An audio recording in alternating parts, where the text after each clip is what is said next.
असोसिएशनचे अध्यक्ष माऊलीदादा फड,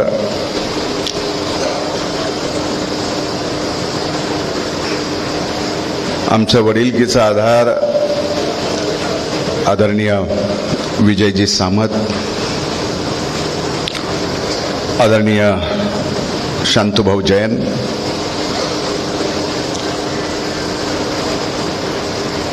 सन्माननीय संदीपजी लाहोटी, बंडू शेठ गरुड, देवसटवार काका, सन्माननीय विनोद सेठ सामत,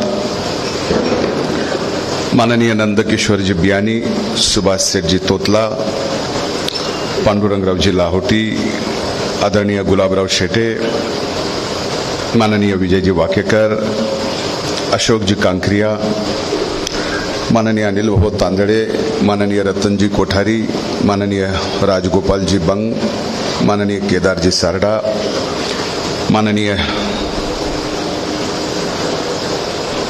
सुनीलजी कोटेचा, नवरतनजी शर्मा, लक्ष्मण भाऊ मुंडे, कृषी उत्पन्न बाजार समितीचे सभापती माननीय सूर्यभान नाना मुंडे, इथं उपस्थित शहराचे माजी नगराध्यक्ष आणि राष्ट्रवादी काँग्रेस पक्षाचे शहराचे अध्यक्ष माननीय बाजीराव भैया धर्माधिकारी, तालुक्याचे अध्यक्ष माननीय वैजनाथरावजी सोळंके, माननीय प्राध्यापक डॉक्टर मधुकर आगावसर, आदरणीय माऊली गडदे, माझे सहकारी माननीय जयपालजी लाहोटी, मनीषजी झंवर, माननीय सतीश भाऊ करमळकर, माननीय सुशीलजी डुबे, गोल्डी शेठ भाटिया, माननीय जगदीश चौधरी साहेब, अंबादासजी सुत्रावे, सर्व कृषी उत्पन्न बाजार समितीचं संचालक मंडळ, इथं उपस्थित आज आलेल्या परळी शहरातील सर्व व्यापाऱ्यांपैकी 90% व्यापाऱ्यांचं मी इथं नाव घेऊ शकतो, पण एकूणच कार्यक्रमाला उशीर झाला आणि आता माझ्याकडे मोजून 30 सेकंद आहेत, 30 मिनिट आहेत आणि 30 मिनिटात मला सेंचुरी करायची आहे. खरं तर मी सर्वप्रथम आपल्या सर्व व्यापाऱ्यांची क्षमा मागतो की यावर्षी मी लक्ष्मीपूजनाला आपल्या सर्वांच्या दारात येऊन दर्शन घेण्याचा प्रयत्न केला, पण अचानक मला श्वास घ्यायचा एवढा त्रास झाला की अर्ध्यातूनच मला परत जावं लागलं. त्याबद्दल मी आपल्या सर्वांची क्षमा मागतो. झालेल्या दिवाळीच्या भाऊबीजेच्या मनापासून आपल्याला या ठिकाणी शुभेच्छा देतो. खरं तर गेली 23 वर्ष स्वर्गीय मुंडे साहेबांनी एक प्रथा चालू केली होती, काही दुकानात जाऊन लक्ष्मीपूजनाला त्या ठिकाणी सर्व व्यापाऱ्यांना शुभेच्छा द्यायची, पण ती वाढवत मी प्रत्येक त्या दिवशी लक्ष्मीपूजन ज्यांच्याकडे झालंय त्यांच्या लक्ष्मीचं दर्शन घेऊन सर्वांना शुभेच्छा द्यायची प्रथा 23 वर्षापासून. फक्त यावर्षी खंड नाही पडला, पण अर्धवट झाला. आजच्या या बैठकीला एक आगळं वेगळं महत्व आहे. खरं तर हे दिवाळीचं चहा पान सुपारी ना, पान सुपारीचा कार्यक्रम आहे, पण अख्खी दिवाळी आपली निवडणुकीत जाते आहे आणि आजपासून 14 दिवसावरती मतदान आहे. म्हणून आजच्या या बैठकीला एक आगळं वेगळं महत्व आहे. अनेक मान्यवर व्यापारी इथं बसले, छोट्यापासून मोठा व्यापार करणाऱ्या, काही लाखाच्या उलाढालीपासून करोडोच्या उलाढाली करणारी मंडळी इथं आहे. अनेक जणांनी या ठिकाणी सूचना केल्या की इथला लोकप्रतिनिधी म्हणून आपल्या या परळी शहरामध्ये, परळीच्या या व्यापार पेठेमध्ये आपण नवीन उद्योग आणण्यासाठी प्रयत्न करावेत. मी काही जणांना सांगून सांगून थकलो. कुठे आहेत मालक? हा, इथं एक मालक आहे, इथं सुनील शेट आहे. म्हणलं मराठवाड्यात नाही एवढा मोठा सॉल्व्हेंटचा प्लांट या ठिकाणी तुम्ही करा. आपल्या मार्केटमध्ये जर सर्वाधिक सोयाबीनची आवक असेल तर आपल्याच भागात या ठिकाणी तुम्ही प्लांट करा. तुम्ही दोघांना सांगतो, आणखीन 10 जण सोबत घ्या. तुमचा 1 रुपयाही लागणार नाही. जमीन माझी, कोलॅटरल माझं, कर्ज घेऊन देणार मी. फक्त माझ्याच्यानं धंदा होत नाही म्हणून सांभाळायचा, तुम्ही मला काहीच देऊ नका. बरोबर आहे? आणि किती वर्ष झालं बोलतोय. आता असा माणूस जर तुम्हाला लोकप्रतिनिधी म्हणून भेटलाय, आता हा होत नाही, ही माझी चूक आहे का तुमची हिंमत होत नाही, ही तुमची चूक आहे. म्हणून आजच्या कार्यक्रमात मी मत, राजकारण हा विषय वेगळा. आज माझ्या या परळी वैद्यनाथ नगरीतल्या सर्व व्यापाऱ्यांची व्यापार दुपटीनं मोठा करावा, नवीन करावा, याच्यासाठी तुमची हिंमत वाढावी म्हणून मी आज बोलायला उभा आहे, मत मागायला नाही.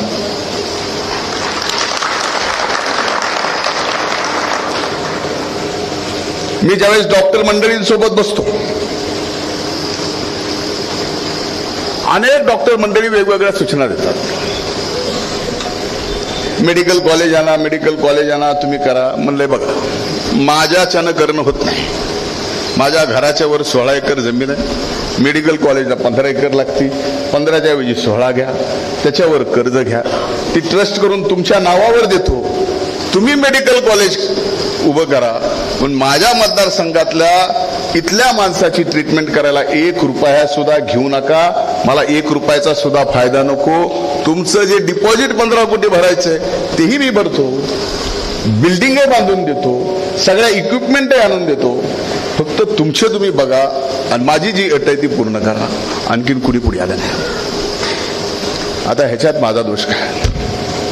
हिंमत आहे, मी माझं सगळं देतोय. तर मला इथं काय करायचं नाही. मी सरळ सांगतो की मी व्यवसाय धंदा करणारा माणूस नाही. हा, मी आयडिया देईन. मी व्यवसायाच्या एवढ्या चांगल्या आयडिया देईल की त्या आयडियातनं अनेक जण मोठे झाले. त्याच आयडिया देतोय, पण त्याच्यासाठी हिंमत लागते. ती हिंमत माझ्यात आहे. तुम्हाला सगळं द्यायची, पण पुढे चालवायची तुमची हिंमत होत नाही. हे कुठेतरी म्हणजे याची माझ्या मनात खंत आहे. आज या ठिकाणी परळी कृषी उत्पन्न बाजार समितीच्या 100 एकरच्या आपल्या मार्केट यार्डाच्या बाबतीमध्ये विषय किती दिवसापासून चालला. साहेबांच्या मार्गदर्शनाखाली अण्णांनी पहिल्यांदा सभापती झाल्यावर घेतलेली ती जमीन 90 लाखाला. त्यावेळेस पणांचं कर्ज घेतलं होतं. ते कर्ज कसं फेडलं अण्णांना मला माहिती आहे. आज ती 100 एकर जागा कृषी उत्पन्न बाजार समितीची आज 250 कोटी रुपयाची ती जागा झाली आहे. आज त्याच्यातली 1 गुंठा सुद्धा जागा स्वर्गीय अण्णा, स्वर्गीय साहेब नसताना सुद्धा इकडे तिकडे जाऊ दिली नाही. ती जागा फक्त आणि फक्त आपल्या या परळीतल्या व्यापाऱ्यांसाठी आणि परळीतल्या शेतकऱ्यांसाठी जशाला तशी ठेवली आहे. अनेकदा म्हणलं की ज्यावेळेस पहिल्यांदा म्हणलं की आपण आडत करू त्यावेळेस 9.5 लाख रुपये किंमत येत होती. पहिल्यांदा ज्यावेळेस चर्चा झाली, म्हणलं यातले फक्त काम करा, 3 लाख रुपये आत्ता द्या, बाकीचे सगळं बरोबर येणारी सुरुवात. अनेकदा बैठका झाल्या, पण त्यावेळेसचे 9.5 लाख तुम्हाला फार जास्त वाटू लागले. खरंय का नाही? जे चर्चेला होतं मी बोलतोय ते खरं. त्यावेळेसचे 9.5 लाख रुपये तुम्हाला जास्त वाटू लागले. मग आत्ता ज्यावेळेस सगळ्या गोष्टी माझ्या लक्षात आल्या की सोडून द्या, आपल्याला मार्केट करायचंय, आपल्याला व्यापाऱ्यांचा फायदा करून द्यायचा आहे। आत्ता मार्केटमध्ये जे कंजेशन होत आहे ते व्हायला नाही पाहिजे, धंदा आणखीन व्यवस्थित व्हायला पाहिजे आणि शेतकऱ्याला सुद्धा सुलभ व्हायला पाहिजे। म्हटलं काय म्हणणं एकदा तुम्ही चर्चा करा। तुम्ही चर्चा केली, किती रुपयात ठरलं? 6 लाखात ठरलंय। 6 लाखच द्यायचे, बांधायचे तुम्ही। आता तुम्हाला बांधायला यावर्षी किती लागतील? मला व्यापार करायला जमत नाही, मला हिशोब लावायला जमत नाही। आता माझ्या माहितीने 30 ते 35 लाख रुपये तुम्हाला ते बांधायला लागतात, अशी मी माहिती काढली। कदाचित चुकीची असेल पण ठीक आहे। याच्यात माझी एकच अट आहे की जी डिझाईन दिली जाईल एकसारखं दिसलं पाहिजे। आपल्याला सुद्धा काहीतरी वेगळं करून दाखवायचं आहे। एकाची आडत डिझाईन वेगळी, एकाची वेगळी असं नको। एक मार्केट करायचंय, तिथं फक्त मार्केट नाही, तिथं सर्व गोष्टी येणार आहेत त्या 100 एकरमध्ये। एवढी मोठी जागा शहराच्या ठिकाणी या महाराष्ट्रात कुठल्याच कृषी उत्पन्न बाजार समितीकडे नाही, जी आज परळी कृषी उत्पन्न बाजार समितीकडे। आणि हेच खऱ्या अर्थानं आपल्या भविष्यातील व्यापारासाठी सगळ्यात मोठं पोटेन्शियल काय आहे, तर ही जागा आहे जी व्यापाऱ्यांची आहे, जी मापाड्यांची आहे आणि शेतकऱ्यांची आहे। साधी जागा नाही आहे। आज अनेक जण म्हणतात की मी काय केलं। अनेक दिवसापासून इथली 7 एकर जागा स्नेहनगरच्या बाजूची काढायची हिंमत होती कुणाची? कशी काढली माहित नाही, सगळ्याला माहिती आहे। आज त्या 7 एकरवर मी अनेकदा चर्चा केली या परळीतल्या वेगवेगळ्या व्यापाऱ्यांसोबत। छोटे कपड्याचे असतील, छोटे रिटेलर असतील, मी सगळ्याला विचारून आजही तुम्हाला सांगतो की त्या 7 एकरची जागा जशाला तशी का ठेवली की आपल्यापैकी काही व्यापाऱ्यांनी एकत्र येऊन सांगावं की एक फ्लोर आमच्यासाठी या व्यवसायासाठी ठेवा, आम्हाला अशी डिझाईन पाहिजे। एक फ्लोर वेगवेगळ्या एजन्सी जिथे येतात त्यांना जसं पाहिजे तसं डिझाईन करून एक फ्लोर त्यांच्यासाठी द्या। अरे या मराठवाड्यात नसेल एवढा चांगला शॉपिंग मॉल अतिशय स्वस्तात, ज्याच्या 10% फायदा तिथं गेलं तुम्हाला होणार आहे का? तर त्या जागेला किराया जास्त असणार आहे, त्या जागेची किंमत जास्त असणार आहे। तुमच्या मनासारखा मॉल तिथं काढून द्यायची जबाबदारी माझी, पण पुढे तर या, पुढे कुणी येत नाही। हे कशासाठी ठेवली 7 एकर? का मला बंगला बांधायचा, मला दुकानं करून तिथं व्यवसाय करायचा? हे सगळं आपल्यासाठी आहे। मधल्या काळामध्ये अनेक छोट्या छोट्या तक्रारी आहेत, त्या काय त्याचा विचार करा। आपल्या मार्केटमध्ये आता आपण म्हणतो की व्यापार नाही, हे नाही, तर मग मार्केटमध्ये गर्दी काय? पहिली तर एवढी नव्हती, आता आहे। कदाचित लोकसंख्या वाढल्यामुळे झाली असेल, जर लोकसंख्या वाढल्यामुळे झाली असेल तर पैसेही थोडे वाढले म्हणून गर्दी असेल।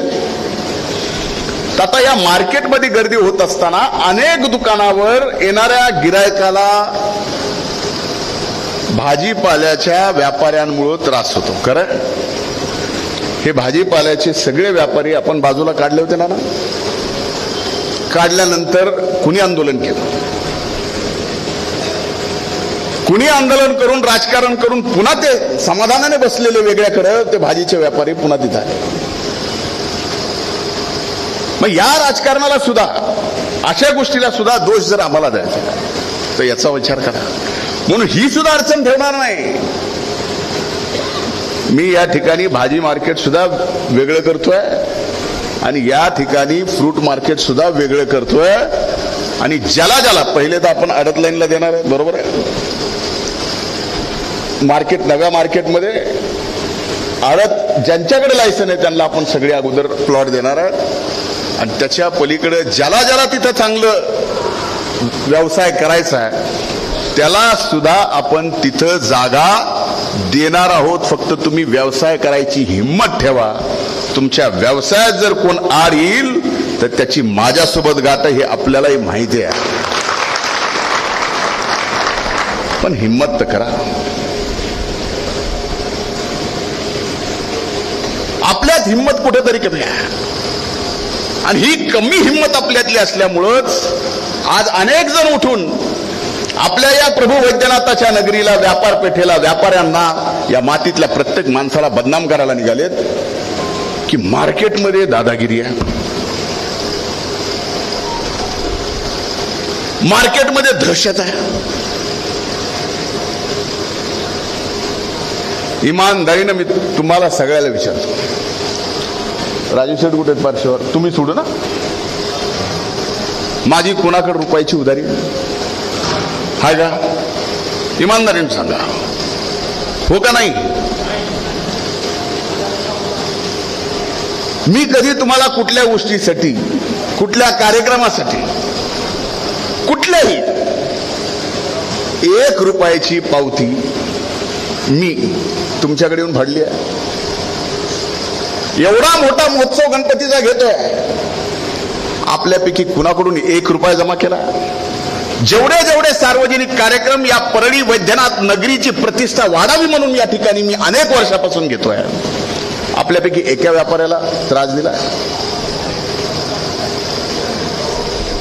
1 रुपया तरी? मी पार्श्ववारांचं नाव बाजूला का केलं?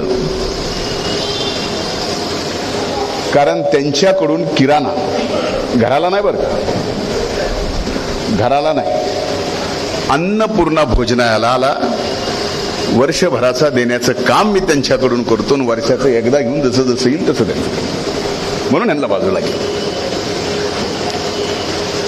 हे मी कधी बोलणार नव्हतो, पण आज माझ्यासारखा प्रामाणिक काम करणारा तुमच्या कुटुंबातला एक, माझं दुसरं स्वप्नच नाही हो. माझी ना राजकीय कुठली महत्वाकांक्षा आहे, माझं स्वप्न एवढंच आहे की या मातीतली माणसं सर्वार्थाने मोठे झाले, पण या मातीतल्या माणसाला मला मोठं करायचं, हेच माझं स्वप्न आहे. ते मोठं सर्वार्थानं करायचं, ते व्यापारात करायचंय, उद्योगात करायचंय, शिक्षणात करायचंय, सर्व क्षेत्रात, आणि ते होऊ शकतं. आणि जे होऊ शकतं, आपण न होणाऱ्या गोष्टी केल्यात, जे होऊ शकतं तर मी 100% या ठिकाणी करणार आहे. आज मी आपल्याला सांगतो, आपल्यापैकी अनेक जणांना हे माहित नसेल. अनेक जण म्हणले काय आलं, उद्योग आला का, MIDC आल्या का? अनेक जणांना उत्तर सुद्धा देत आहेत, तर ही सिमेंटची फॅक्टरी आहे ना, कशी आली? 2006ला मी सुप्रीम कोर्टात भांडलो, ज्यावेळेस सुप्रीम कोर्टाने निर्णय घेतला संबंध देशाच्या थर्मल पॉवर स्टेशनला की जिथून मोकळी राख उचलली जाते तिथं वेसल लावा, सायलो लावा. आणि वेसल आणि सायलो लावायला ज्यावेळेस महानिर्मितीकडे पैसे नव्हते, त्यावेळेस त्यांनी BOT वर काढले. म्हणजे हो, 2 टेंडर, सगळे तिन्ही प्लॅन्टचे 2 टेंडर मला मिळाले राखेचे. ते मिळाल्यानंतर इंडियन सिमेंटचे मालक, त्यावेळेस अजय मेहता MD होते महानिर्मितीचे, त्यांच्या थ्रू मला विनंती केली की यांनी जर मला राग दिली तर असा असा बिझनेस मी यांच्यासाठी करतो. तिथं उद्योग उभा करायचा नव्हता, बघ तुमची काय रॉयल्टी मी देतो. म्हणलं मला रॉयल्टी 1 रुपयाची नको, तुम्ही जर इथं ग्राइंडिंग युनिट उभं करत असाल तर माझ्या एंटायर राखेचे तुम्हाला परमनंट 1 रुपया न घेता परमनंट. मग त्यावेळेस 300 कोटी रुपयात ग्राइंडिंग युनिट झाला. इतके वर्ष चाललं, काहीतरी उलाढाल होत असेल ना, त्याच्यातला रुपया मार्केटमध्ये येत नाही का? येतो का नाही? आता ज्या वेळेस इंडिया सिमेंटनं ती अल्ट्राटेकला विकली, विकायच्या अगोदर मी मध्ये पडलो, मला असा व्यवहार होणार असेल 300 कोटी रुपये त्यावेळेस इंडिया सिमेंटने घातली, आम्ही आमचे सगळे राखेचे राईट्स तुम्हाला दिले. आता जर या ठिकाणी बिर्ला टेकला जायचं, अल्ट्राटेकला, तर अल्ट्राटेकच्या अधिकाऱ्यासोबत म्हणलं तुम्हाला घ्यायचंय तर या अटीवर घ्या की त्यांनी त्यावेळेस 300 कोटी रुपये गुंतवले होते, आता तुम्हाला हा उद्योग 5 पटीने वाढवावा लागेल, तुम्हाला 600 कोटी रुपये अतिरिक्त गुंतवावे लागतील. त्यांनी मान्यता दिली, ऍग्रीमेंट झालं. त्या ऍग्रीमेंटवर माझी सुद्धा सही याच्यासाठी घेतली की ते 600 कोटी रुपये गुंतवणार आहेत आणि आत्ताची फॅक्टरी ही 3 पटाने मोठी होणार आहे. आणि त्याची मीटिंग आपल्या गेस्ट हाऊसला सुद्धा झाली. आज 300 कोटी रुपयाची गुंतवणूक साधी आहे. उद्या ज्यावेळेस ही फॅक्टरी 3 पटाने वाढल्यानंतर रोजगार मिळेल, गाड्या लागतील, ड्रायव्हर लागतील, मेकॅनिक लागतील, गॅरेज सुद्धा वाढतील. आणि इथं जे व्यवहार होणार आहे तो इथंच होणार आहे ना, का दुसरीकडे जाणार आहे? आज कुणाला माहितीये की मलनाड, पूर, भिलेगाव, वाघाळा या परिसरामध्ये माऊलीदादा आहेत? कुणाला माहितीये? 7 वर्षापूर्वी सापोर्जी पालोनजीला माझी स्वतःची, जिथं स्वर्गीय अण्णांनी 250 एकरात द्राक्षाची बाग उभी केलेली, आपल्यापैकी अनेक जणांनी जाऊन बघितली असेल. 250 एकरात बाग उभं करणं. अण्णा आजारी पडल्यानंतर अख्खी बाग मोडून टाकली. काय करायचा प्रश्न पडला. सापोर्जी पालोनजीला 3000 मेगावॅटचं देशात टेंडर मिळालं होतं सोलार पॉवरचं. मी हात जोडून विनंती केली, त्यांना 25 दिवसात जमीन रजिस्टर करून पाहिजे होती. सगळ्याला सगळी जमीन रजिस्ट्री 20 दिवसात करून दिली. आज 80 मेगावॅटचा तिथं प्रकल्प आहे. ज्या वेळेस प्रकल्प चालू झाला त्यावेळेस पर मेगावॅट 5 कोटी रुपये खर्च येत होता. आज त्या सोलार प्लॅन्टची किंमत किती झाली सांगा. आता 45, आता तर वाढलीच आहे. आणि तिथं रोजगार किती आहे. गवत काढणाऱ्या बाईपासून ते टेक्निकल काम करणारे सुद्धा, आणि त्यांचा व्यवहार जे होतो काय मुंबईत होतो, इथं होत नाही. ही खरी गोष्ट आहे की 2-3 गोष्टी झाल्यात, त्या चुकांना माझ्याकडून झाल्यात ना ताईकडून झाल्यात. आपल्यापैकी अनेक व्यापारी मधल्या मध्ये 2-3 गोष्टीची चर्चा करतात. आपल्याला वाटतं धनंजय मुंडेचं लक्ष नाही. हो, माझं फार लक्ष आहे. आपल्यातल्या आपल्या चर्चा. कारखाना बंद पडला, सूतगिरणी बंद पडली. कारखाना आणि सूतगिरणी बंद पडायला ना पंकजाताई जिम्मेदार आहेत ना धनंजय मुंडे जिम्मेदार. पण आज मी तुम्हाला एक वचन देतोय. तुम्ही नवीन उद्योगांना म्हणलात ना, नवीन उद्योगाचं नंतर बोलेल. आज वचन देतोय, येणाऱ्या वर्षात, येणाऱ्या सीझनला वैद्यनाथ कारखाना सुद्धा चालू होणार. आणि धारूरला मी बँकेच्या ऑप्शन मधून घेतलेल्या आपल्या सिरसाळ्याच्या शिवला जे मुंगीचा कारखाना आहे ते सुद्धा मी येणाऱ्या वर्षात चालू करणार. आणि आज वचन देतोय की संत जगमित्र नागा सूतगिरणी सुद्धा मी 1 वर्षाच्या आत चालू करून तुम्हाला दाखवणार. आता हे कसं, कारखान्याचं ताई कधीतरी सांगतील. मुंगीचं तर सगळं झालंय, फक्त नाव बदलायचं राहिलंय की ज्याच्याकडनं घेतलंय त्याचं लायसनवर नाव तर बदलावं लागतं बँकेतून, माझ्या नावावर घातलं झालेलं आहे. आणि राहिलं सूतगिरणीच्या बाबतीत, तर सूतगिरणीमध्ये विशेष बाब म्हणून पॉलिसी चेंज केली, अतिरिक्त जमीन विकली. चालू सूतगिरणी बंद झालेली आहे. फक्त का, तर बँकेच्या शाखा सगळ्या बंद पडल्या म्हणून. अतिरिक्त जमीन विकून ते सगळं कर्ज फेडून आहे ती सूतगिरणी नव्या टेक्निकमध्ये सरकारची वेगळी मदत घेऊन 0% व्याजदरात 10 वर्षासाठी. मग बघा ह्या सूतगिरणीचं तुम्ही काम कसं होतं. हे सगळे विषय आत्ताचे झाले. पण याच्या पलीकडे जाऊन मी शब्द दिला होता मागच्या वेळेस, मी MIDC करील. 78 गुंठे 2200 एकर पैकी 78 गुंठे आपण जमीन आज भूसंपादित केली. 2200 एकर मध्ये 78 गुंठे म्हणजे फार जास्त आहे का नाही, फार छोटे. पण गोंधळ काय झाला हे कुणाला माहित नाही. अगोदरच त्या जागेच्या जमिनीची किंमत सरकारने कुठं नेऊन ठेवली. आता ती जर जशाला तशी भूसंपादन MIDCने केली तर त्या किमतीत करावं लागेल. आणि जर MIDCने जर 50 पैशाची जमीन 10 रुपयाला घेतली तर MIDC येणाऱ्या उद्योजकाला ती जमीन किती रुपयाने दिली, MIDCचा फायदा ठेवून देईल का नाही. म्हणून या भूसंपादनाला वेळ का लागतोय, कारण हे 78 एकर जी हेक्टर भूसंपादन झालंय ते 50 पैशांनीच झालंय. आणि राहिलेलं सुद्धा भूसंपादन मला 50 पैशांनीच द्यायचंय. कारण जो उद्योग येईल त्याला वाटलं पाहिजे की अरे महाराष्ट्रात उभा एवढी स्वस्त जमीन मिळत नाही उद्योग करायला, 1 रुपयामध्ये जर इथं जमीन मिळत असेल तर उद्योग मी इथं करेल.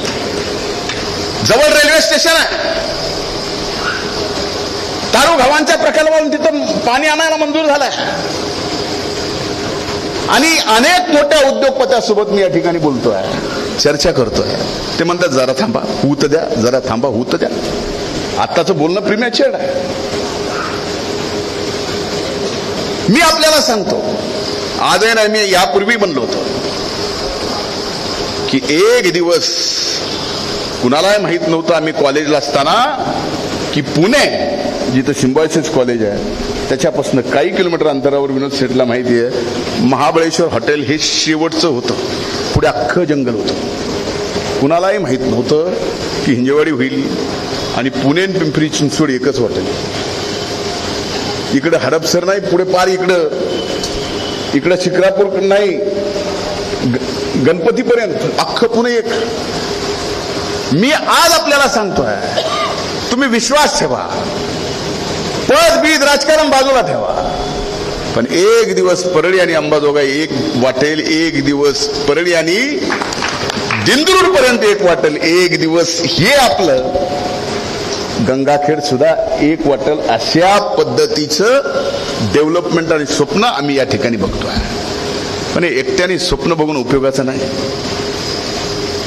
व्यवहार तर मी करीत नाही. उद्योग तर तुम्हाला करायचा, व्यवहार तर तुम्हाला करायचा, हिंमत तर तुम्हाला करावी लागेल. मी आयडिया देईल, मी अनेक कल्पना देईल, पण शेवटी हिंमत तुम्हाला करावी लागेल. आणि या हिंमत करण्यासाठी तुम्हाला कुठलीही अडचण येणार नाही हे प्रभू वैद्यनाथाच्या साक्षीने मी तुम्हाला या ठिकाणी वचन देतो की कसल्याही प्रकारची अडचण येणार नाही. आज मला वाईट वाटतं एका गोष्टीचं की समोर उमेदवार म्हणून यायचं, त्यांनी काय करायचं, परळीत प्रचंड दहशत आहे, परळीतली मायबाप जनता घुसमटलेली आहे. मला सांगा, आता इथं मंजित बसलाय, ह्यानी जर रात्री 10-10:30 फोन केला ना आणि जरा जोरात बोलला तर मी घाबरतोय. बरोबर आहे का नाही? इमानदारीनं सांग, जे कोणी सकाळ आणि म्हणे माझे दादागिरी, अरे मीच सगळ्याला घाबरून वाकून मेलोयला खाऊ.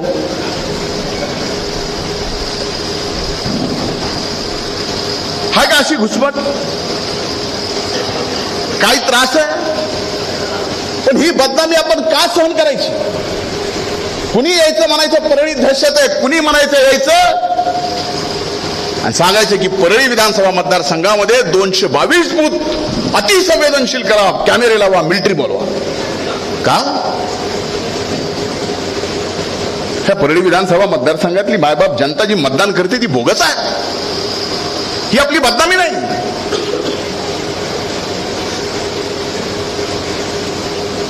मी या मातीतला प्रामाणिक, तुमची सेवा करणारा तुमच्या कुटुंबातला एक आहे. मला माझ्या मान अपमानापेक्षा सगळ्यात महत्वाचं काय असेल, जर कुणी माझ्या मातीची मातीतल्या माणसाचा कोण अपमान करत असेल तर हा धनंजय मुंडे कधीच सहन करणार नाही, कधीच. आणि तेच लोक येऊन मत मागणार आहेत. मला तर कधी कधी कळत नाही, माझ्यासारखा, म्हणजे मला माहित नव्हतं, माझ्यासारखा एवढूशा घरात जन्माला आलेला, लहान कुटुंबात, एवढूशा जातीत, लहान जातीत, माझी का एवढी कुणाला भीती असावी? तुम्ही तर सांगा. तुम्हाला तर भीती नाही ना, मग बाहेरच्या माणसांना का भीती वाटावी माझी आणि त्याची? का अशी व्यूहरचना करावी की लोकसभेत ताईचा गेम केला तर विधानसभेत धनंजयचा करायचा? का व्यूहरचना? आपलं अस्तित्व काय? ही व्यूहरचना कशासाठी करावी? का माझी भीती आहे? का यांना वाटतं की असा एखादा महाराष्ट्रामध्ये काम करणारा व्यक्ती उद्या आपल्याला अडचणीचा ठरू शकतो म्हणून आत्ताच ह्याचा व्यूहरचना करून राजकीय अस्त करा? तर भीती धनंजय मुंडेची नाहीये, भीती तुम्ही जे आहेत. धनंजय मुंडेची ताकद जी महाराष्ट्रात दिसती ती तुम्ही माझ्यावर टाकलेल्या विश्वासाच्या ताकदीची आहे, त्याच्यामुळे ती भीती आहे. त्यामुळे मला संपवणारा नाव संपेल, पण या नावाच्या मागे ही ताकद तुमची आहे, ही आपली ताकद संपवायला निघाले, आपल्या मातीतल्या या नेतृत्वाला संपवायला निघाले. कधीतरी या गोष्टीचा विचार करा. का पुन्हा ती जात पात धर्म? मी तर माझ्या जीवनात कधी जात पात धर्माचा कधी विचार केला नाही. माझा धर्म हा सेवा आहे, जात माझी सेवा आहे. जो येईल तो. माझ्यासाठी निवडणूक ज्या दिवशी आचारसंहिता चालू होईल त्या दिवसापासून राजकारण चालू झालं. ज्या दिवशी मतदान झालं त्या दिवशी माझं राजकारण संपलं. नंतर कुणी या. माझ्या डोळ्यासमोर ज्यांनी शिव्या दिल्या, मतदान झाल्यानंतर माझ्याकडे आला आणि माझं काम आहे म्हणून सांगितलं तर त्याचं सुद्धा काम करतो. हे नानासारखे भैयासारखे सगळे म्हणजे साहेब काय चाललंय तुमचं? आणि परवा दिवशी शिव्या दिल्या तो तुम्हाला, आयमावर शिव्या दिल्या. आपल्याला ईश्वराने काहीतरी ताकद दिली ना की एखाद्याचं आपण काम भलं करू शकतो, भले त्यांनी कुठल्या निवडणुकीत विरोध केला असेल. आणि आपण तर त्याचं काम नाही करू शकलं तर ईश्वराने दिलेली ती ताकद आहे ना, ते आपल्याकडून ईश्वराचा अपमान होईल. आज मी परळी शहरात बाहेर पडलो. काल एक जण, मला माहित नाही, याची ओळख नाही, कधी 3-4 वर्षापूर्वी त्याची लहान मुलगी 2 वर्षाची असताना एवढी सिरियस झाली की काय झालं कळत नव्हतं. मुंबईला शिफ्ट केलं. मुंबईतून कळालं की 24 तासाच्या आत जर हिचं ऑपरेशन नाही झालं तर ही वाचू शकत नाही. जे ऑपरेशन करायला नेलं याला टाटाला, टाटा म्हणलं 24 तासात ऑपरेशनच होऊ शकत नाही, 24 दिवस लागतील. मी माझ्या भाषेत काय पद्धतीनं बोलायचे ते बोललो. 12 तासात ऑपरेशन केलं. काल तो व्यक्ती रडत म्हणत होता स्टेजवर, मला माझी त्याची ओळख नाही पळत नाही भाऊ, रडत अक्षरशः आझादनगरला. आणि त्यांनी मोबाईलवर त्या मुलीचा फोटो दाखवला. आज त्याची मुलगी 4 वर्षाची 5 वर्षाची झाली की तुमच्यामुळे जिवंत आहे. म्हणलं बाबा माझ्यामुळे नाही, ह्याच्यामुळे. मी निमित्त मात्र. हे सगळा करता करविता वर बसलेला. आणि या करत्या करवित्यांनी जर माझ्यासारख्याला निमित्त मात्र केलं, हे निमित्त जर तुमचं इमानदारीने काम करत असेल आणि ह्या निमित्तामध्ये जर तुमच्या बाबतीत कधी कुठल्या पाप आलं नसेल तर ह्या निमित्तालाही तुम्ही सांभाळलं पाहिजे का काय करायला पाहिजे? का इथं सुद्धा या निमित्ताची जात बघायची आहे, ह्या निमित्ताचा धर्म बघायचा आहे, त्या जातीतली जात बघायची आहे? अशाने निवडणूक होत नसते. अरे एखादा नेता, ही आपली परंपरा, अनेक वर्ष स्वर्गीय मुंडे साहेबांच्या पाठीमागे ताकद तुम्ही उभी केली. मुंडे साहेब महाराष्ट्राचे देशाचे नेते झाले. ताईंच्या पाठीमागे ताकद उभी राहिली. त्या महाराष्ट्राच्या आज देशाच्या नेत्या माझ्या मागे उभी केली. मी सुद्धा आज त्या लाईनीत गेलोय. एका निवडणुकीत म्हणजे विधानसभा एका निवडणुकीत. आता मला सांगा, अशीच ताकद जर तुम्ही येणाऱ्या 5 वर्षात उभी केली आणि मला आशीर्वाद दिले, हे आशीर्वाद असे नको आहेत, आशीर्वाद जिंकण्याचे बिंकण्याचे नको आहेत. मला 2 निवडणुकीचा मुंहतोड जवाब या परळी विधानसभा निवडणुकीच्या ऐतिहासिक विजयातून दाखवायचा. ऐतिहासिक विजयातून. ही माती जात पात धर्म नाही, कर्तृत्वाला मानणार आहे. आणि या मातीचा धर्म हा आहे की जो कर्तृत्व दाखवतो, जो या मातीशी इमानदार आहे, या मातीतल्या माणसाची इमानदार आहे, या मातीतला प्रत्येक जाती धर्मातला माणूस त्याच्या पाठीमागे उभं राहतो.